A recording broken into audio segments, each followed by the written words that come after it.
વલસાડ ડાંગના સાંસદ ધવલ પટેલ વાંસદના મામલતદાર કચેરીની આકસ્મિક મુલાકાત માટે ગયા હતા અને તેઓએ ઈ-કેવાયસી, જાતિના દાખલા, આવકના દાખલા માટે વધુ ઓપરેટરો ફાળવી આદિવાસી પ્રજાને રાહત થાય અને લાંબી કતારોથી બચી શકે તે માટે સૂચનાઓ આપી। મામલતદાર કચેરીમાં મંથર ગતિએ ચાલતી કામગીરી માટે તેમને ફરિયાદ મળી હતી, જેને પગલે તેમણે આકસ્મિક મુલાકાત વાંસદા મામલતદાર કચેરીની લીધી હતી।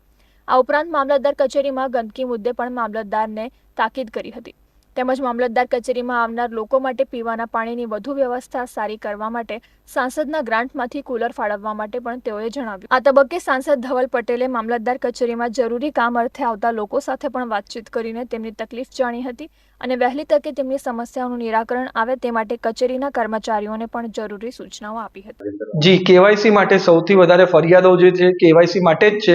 એના માટે ખાસ મેં અહીંયા અમને પૂછવામાં આવ્યું કે એમના કેટલા ઓપરેટર છે અને બીજા શું કેમ છે। તો હમણાં 2 જેટલા હમણાં ઓપરેટર છે, એમને ખાસ મેં એમને સૂચના આપી છે કે હમણાં વધારે આપણે સ્ટાફ લગાડીને પણ આપણે ઈ-કેવાયસી માટે એટલીસ્ટ 5 લોકોનો સ્ટાફ અહીંયા હોય અને સાથે સાથે કિટ પૂરેપૂરું ઉપલબ્ધ હોય એના માટે કામ કરવાનું છે। એની સાથે જ બીજી મને ખાસ જે કમ્પ્લેન આવી છે કે જે આધાર કાર્ડ આપણા નાના છોકરાઓના આધાર કાર્ડ બનવામાં સમય લાગે છે, એના માટે અલગથી કિટ હોય છે। તો અહીંયા કિટ છે કે નહીં, એની અવેલેબિલિટી અને વધારે કિટ લાવવાની જરૂર છે કે નહીં, એ ખાસ મારે પૂછવાનું હતું। એ પણ મેં સૂચના આપી છે કે એડિશનલ કિટ મંગાવીને આપણા જે નાના બાળકો છે, ભૂલકાઓ છે, એમને પણ જલ્દી આધાર કાર્ડ મળે